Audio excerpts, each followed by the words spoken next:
Bueno, buenos días a todos. Me presento. Yo soy José Martín. Soy el CEO de Supply Nexus. Y si me lo permitís, 2 minutos para presentar un poco la compañía. Algunos de vosotros ya nos conocéis porque llevamos tiempo trabajando juntos, pero bueno, nosotros estamos trabajando en el ámbito de lo que habéis visto, hoy, ¿no? Tenemos un pilar bastante sólido, ¿no?, en la compañía, que es un poco lo que comentaba Carlos, que nosotros hablamos del nuevo paradigma dentro de la parte de la cadena de suministro, y el nuevo paradigma habla de que la cadena de suministro se ha convertido en un problema de estrategia o de CEOs, ¿no? Y ese es un poco el pilar, con lo cual nuestros servicios empiezan intentando entender la estrategia de nuestros clientes.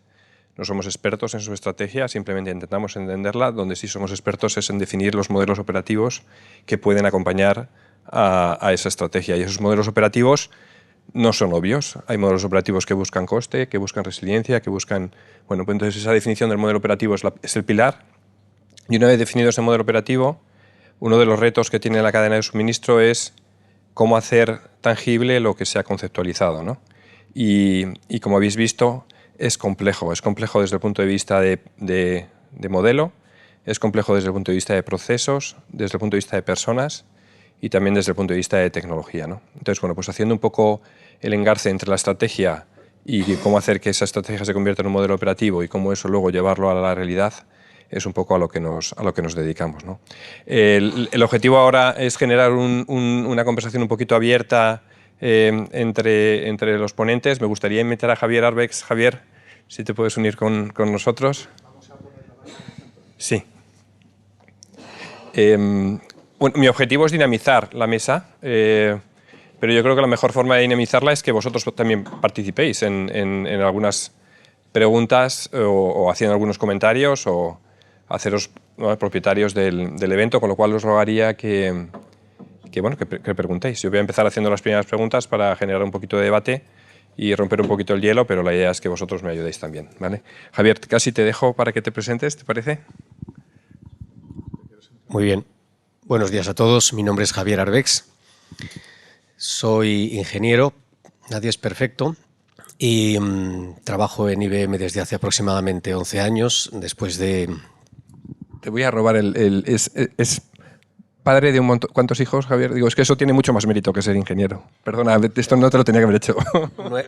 Tengo 9 hijos, pero normalmente esto no lo cuento. Bueno, es parte de la práctica logística. Entonces, pues bueno, mi vida ha estado siempre en la cadena de suministro, al principio en alimentación, como director de logística y operaciones en un fabricante que se llamaba primero Suchard, más tarde Kraft y últimamente creo que Mondelez o algo así.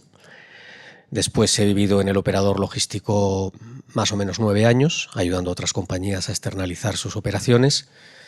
He estado también en distribución mayorista B2B y finalmente, pues un azar de la vida me ha llevado a poner en el mercado, a desarrollar el mercado de soluciones tecnológicas de cadena de suministro de IBM. Es un mundo fascinante, distinto de todo lo que conocía hasta ahora. Muy bien, Javier, bienvenido a la mesa redonda. Yo, como os decía, voy a intentar romper el hielo, pero me gustaría mucho que vosotros también participaseis. Yo quería preguntaros, ¿no? Porque hemos visto el que hay que hacer, que no es fácil, y voy a intentar abrir el debate sobre el cómo, ¿no? Cómo hacemos esto que hemos puesto encima de la mesa, ¿no? Al final hay 4 pilares, que es las personas, ¿no?, la tecnología y los procesos, y me gustaría ver los retos que habéis visto con la gente con las que habláis en cada una de estas áreas. Entonces, Carlos, empiezo contigo. Con respecto a personas, ¿qué retos has encontrado cuando hablas con responsables de cadena de suministro? Bueno, yo diría que hay a distinto nivel distintos retos. Por un lado te encuentras, como comentábamos antes con Niklas, que desafortunadamente se ha tenido que ir, que efectivamente a nivel de operarios, etcétera, te encuentras que hay mucha gente que, por un lado, pues no está dispuesta a cambiar cosas, etcétera. Sobre todo, y él lo decía, que tiene la fábrica de Montornès, en el cual hay una cierta edad media relativamente elevada, entonces la gente pues tiene una cierta reticencia. Del contrario, es un contrario muy importante, y es que la gente joven, lo decía él también, en otros casos la gente joven no quiere ir a una fábrica a trabajar con papel. Y vivo en Suiza y he visto muchas fábricas donde dices, ¿cómo puedes tener a gente trabajando todavía con papel? No tiene sentido, porque pasan del siglo XXI en la calle al siglo XX en la fábrica. A nivel de mandos intermedios hay una situación bastante más compleja. Muchos de ellos tienen miedo a que sus conocimientos sean obsoletos, tienen miedo a que lo que hacen sean obsoletos. Pongo un ejemplo. Cuando Merck está haciendo toda la integración, hay muchas compañías en medio que van a desaparecer. Es un poco como las agencias de viajes. ¿Os acordáis que antes había agencias de viajes por toda la ciudad? Ahora todo el mundo compra el billete en Internet.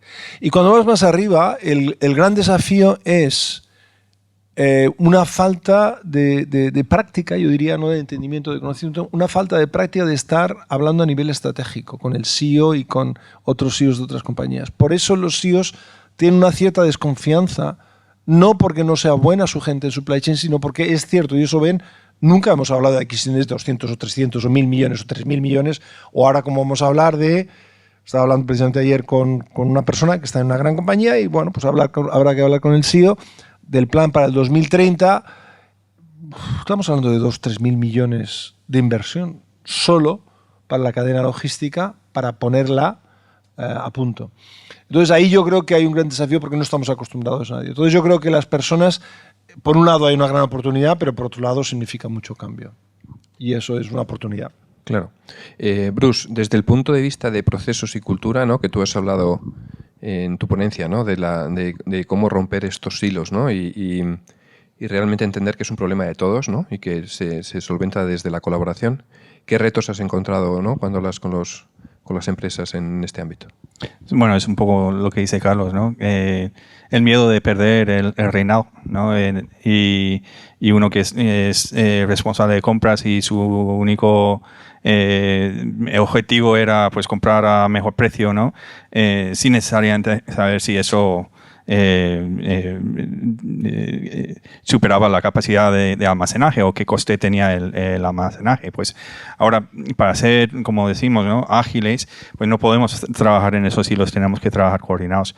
Y cuando planteas esto, pues la gente tiene miedo de qué poder van a perder, si su rol se va a desaparecer o si tienen las capacidades, ¿no?, para poder trabajar en esa paradigma, habiendo hecho lo que hacen durante tanto tiempo. Entonces, esto desde luego tiene que tener digamos, el sponsorship, ¿no?, desde arriba, y hacerles partícipes en el desarrollo de la visión para que vean cuál va a ser su rol y que vean que eso realmente es para el beneficio de la compañía y por ende beneficio a ellos.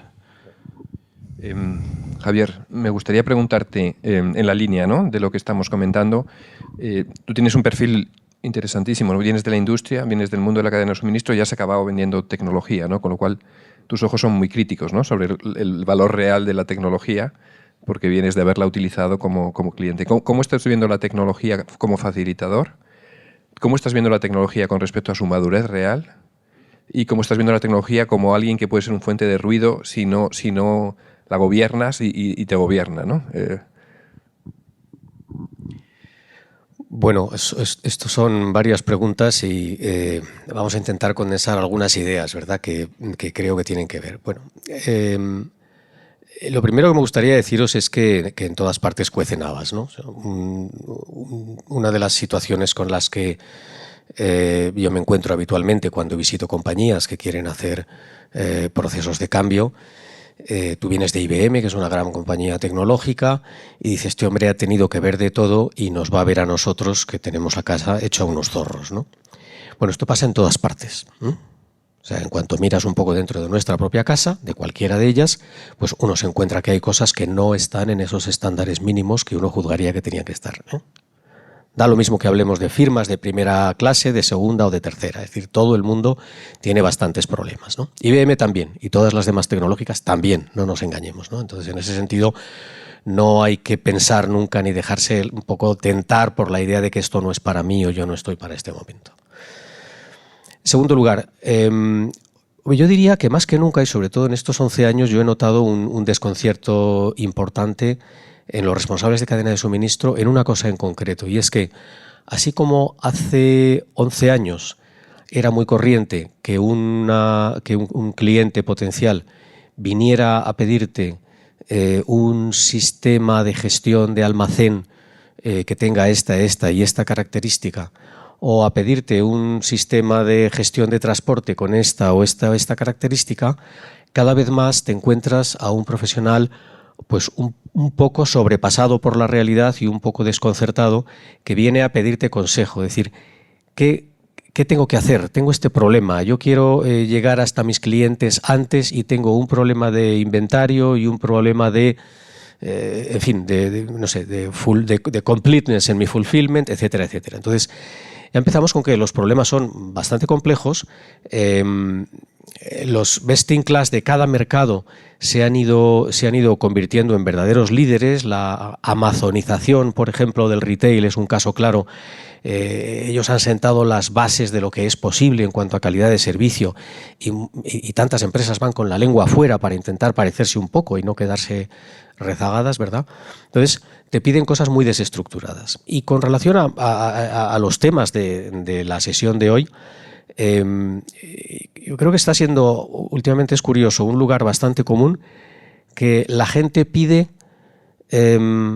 ayuda para dos cosas, ¿no? Por lo menos yo detecto que ahora pide ayuda sobre todo para dos cosas. Dicen, mira, necesito mejorar la visibilidad de mi negocio. Y la segunda pregunta es, ¿qué tenéis para la sostenibilidad? Esto es, no sé, si fuera farmacéutico, pues le soltaría un paracetamol y le diría, pues mira, empieza por aquí, lo que sea, ¿no? Bueno, estas son dos preguntas muy interesantes, pero que ya revelan, primero, que la visibilidad, que ya en los años 50 era un problema y está descrito. O sea, Industrial Dynamics me parece que se presentó en el 61, 62, y ya entonces se explicaba el por qué, cuando no hay visibilidad entre los agentes de la cadena, se producía este famoso fenómeno látigo, etcétera, etcétera. Desde entonces hasta hoy hemos hecho experimentos, pero la realidad es que seguimos casi igual desde el punto de vista de colaboración end-to-end, de visibilidad end-to-end. Y esto no es un problema tecnológico. Y esto no es un problema reglamentario. Esto es un problema de confianza y de willingness.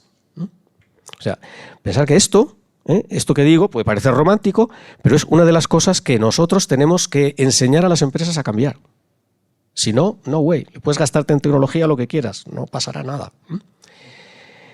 Y esto con relación a la visibilidad. Y con relación a la sostenibilidad, pues hombre, yo diría que es enternecedor, porque todos nuestros interlocutores están más o menos en pañales. Nadie sabe muy bien qué tiene que hacer.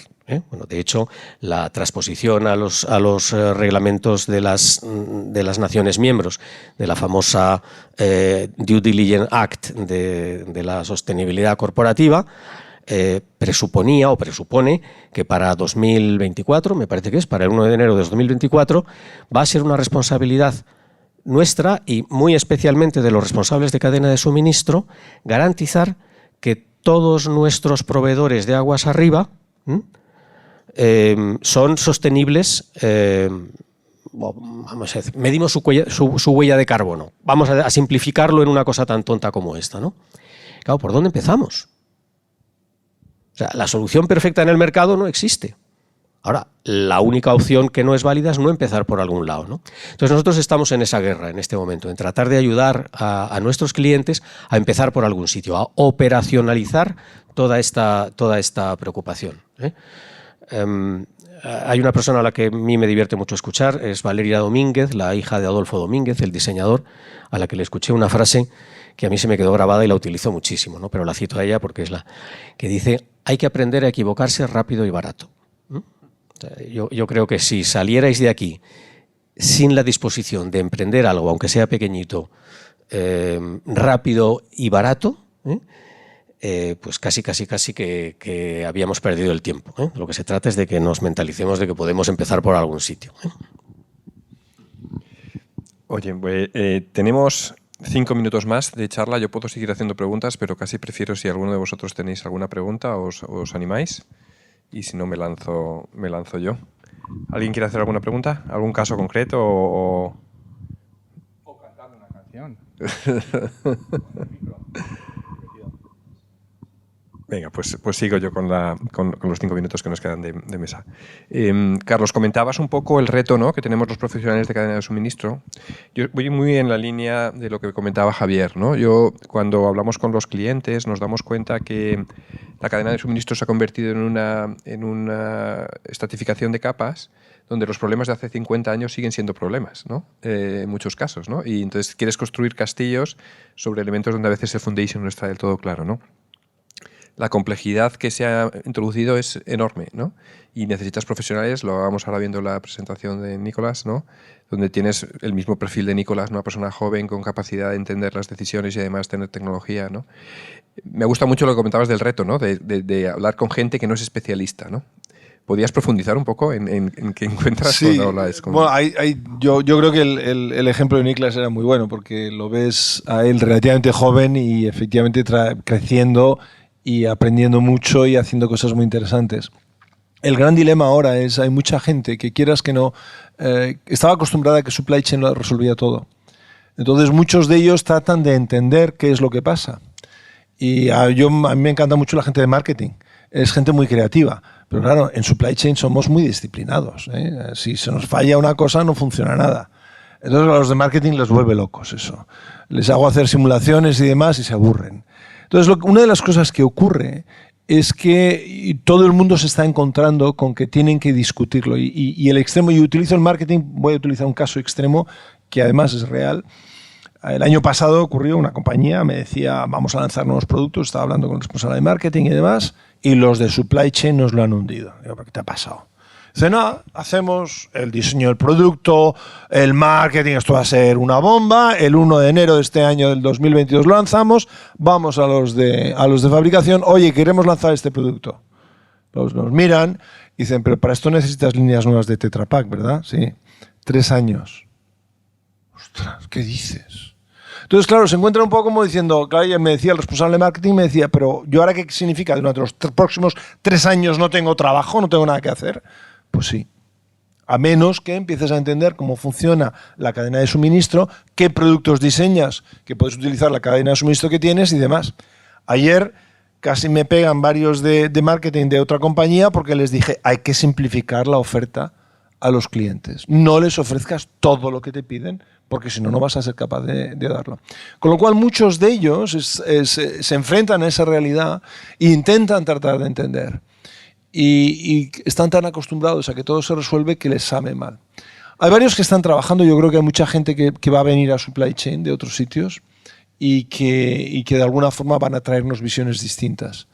Pero la realidad es que incluso nosotros, yo creo que la gente, cuando contratamos a gente de supply chain, somos reacios a contratar gente que no viene de ahí.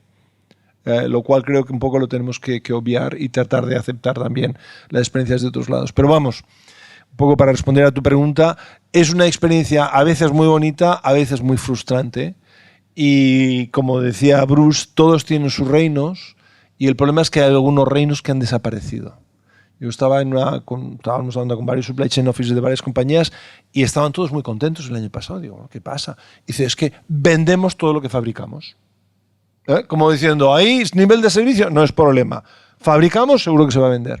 Entonces yo creo que ahí hay un repensamiento no solo de nosotros, en supply chain, sino de la gente que trabaja desde fuera y tratar de entendernos. Y ese diálogo, esa colaboración es difícil porque no lo entienden y no les gustan las limitaciones que tenemos. Lo que tú decías del bullwhip effect, que fue en el 59, cuando lo descubrió este hombre, J.L. Galbraith, que por cierto todavía da clases a sus 90 y tantos años, y no lo hemos resuelto. No hemos conseguido resolverlo. Todavía, cada vez, y lo hemos visto en la pandemia, que se han provocado cosas increíbles, y todavía estamos con ello. O sea, yo creo que ahí vamos a tener una labor no de evangelización, sino de educación. Y nos resulta difícil porque es tan obvio para nosotros y tan complicado para los demás. Javier, voy contigo también a preguntarte.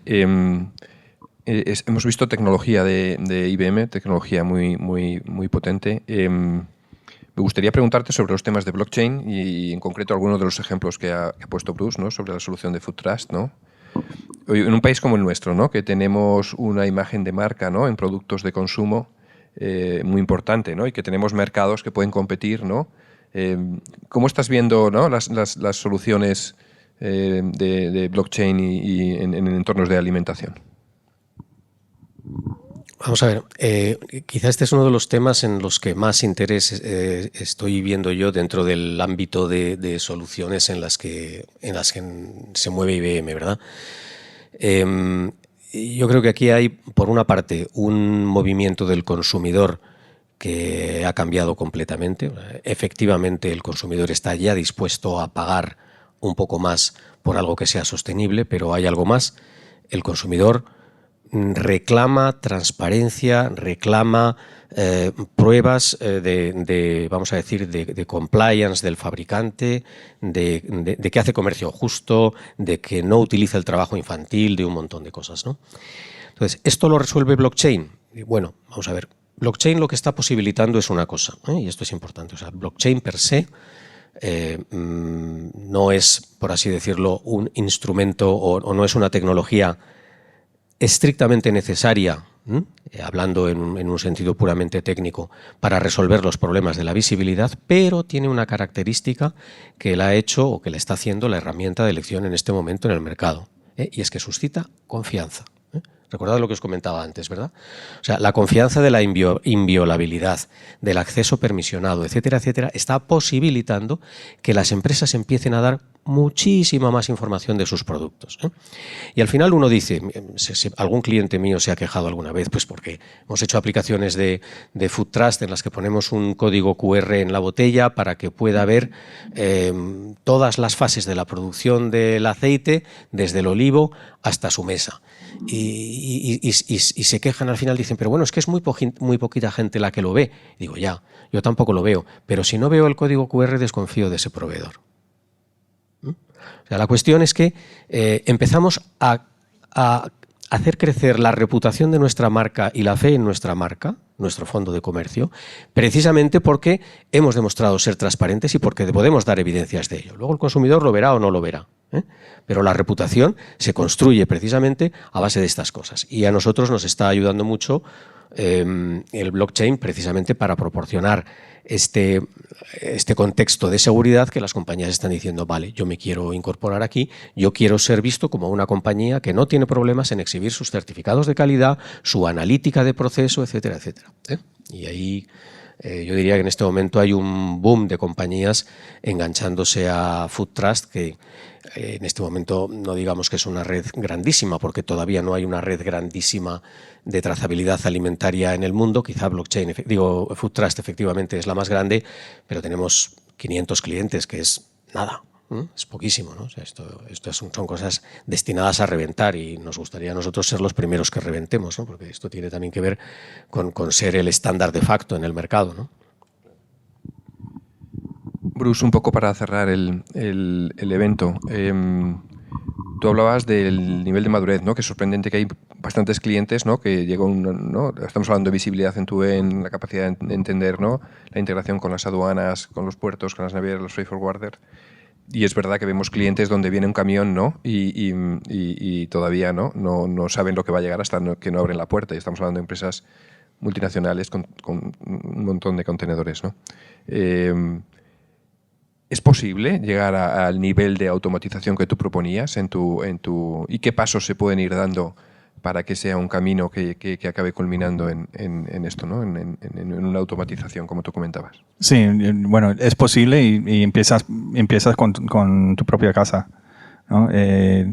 Por lo menos sabes, o sea, tienes suficiente información dentro de la casa para poder actuar. Y poco a poco lo puedes ir extendiendo a los proveedores capaces de dar la información, o priorizas a aquellos que son los más importantes, ¿no? O que forman mayor parte de negocio. Pero bueno, sí, es un proceso y va a tardar tiempo. Yo creo que tener estándares como IBM, por ejemplo, que van creando un ecosistema de usuarios que ya están conectados a su plataforma de integración, ayuda, ¿no? Porque empieza a convertirse, como dijo Javier, en un estándar, ¿no? Entonces es más fácil, bueno, encontrar que tu proveedor ya esté y es más fácil que otros proveedores sientan presión por sus clientes de sumarse a ese tipo de plataforma. Pero bueno, al final es un proceso y yo creo que va a estar en las prioridades, como hemos visto en las encuestas, está en las prioridades de las empresas hacer un hincapié en el tema de integración. Sí, yo para cerrar, ¿no? Porque queremos ser bastante estrictos con el tiempo, cogería lo que tú has dicho y iría un paso más, ¿no? La supply chain tiene que ser una cultura, tiene que ser una cultura de la organización, que todo el mundo entienda el impacto que tienen en las operaciones, las decisiones que se están tomando y cómo eso que va a ser un camino, porque no y probablemente dentro de 3 años estaremos hablando de otros retos y se va a tener que ir avanzando, ¿no? Yo para cerrar simplemente me gustaría agradecer muchísimo a ICIL, ¿no? El que nos haya ayudado en la organización del evento, agradecer muchísimo también a IBM, ¿no? su participación y, como no, a los ponentes, que ha sido un placer. Espero que haya sido un evento útil, que os haya permitido hacer un break, ¿no? en vuestro día a día y por lo menos que os lleve a casa temas o to-dos, ¿no? de cosas en las que os gustará profundizar y investigar, ¿no? Ha sido un placer, de verdad, muchísimas gracias por estar aquí con nosotros.